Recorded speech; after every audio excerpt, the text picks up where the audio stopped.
నమస్తే.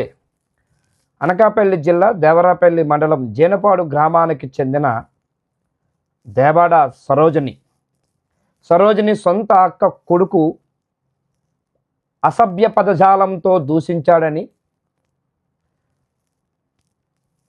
నానా బూతులు తిట్టారని మనస్తాపం చెంది సరోజిని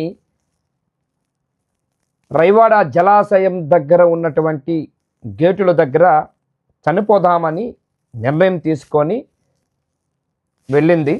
ఆ సమయంలో దేవరాపల్లి ఎస్ఐ సత్యనారాయణకి ఎవరో ఇన్ఫర్మేషన్ ఇవ్వడంతో హోటాహోటన వచ్చి సత్యనారాయణ పర్యవేక్షణలో అక్కడ రైవాడ జలాశయం సంబంధించినటువంటి అధికార యంత్రాంగము అట్లాగే జాలర్లు అందరూ కలిసి ఎస్ఐ సత్యనారాయణ సమక్షంలోనే ఆ మహిళని కాపాడడం జరిగింది.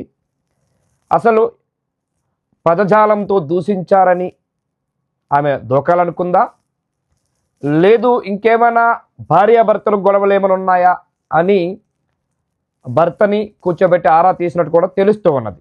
ఆ వివరాలు ఏంటో ఒక్కసారి చూద్దాం.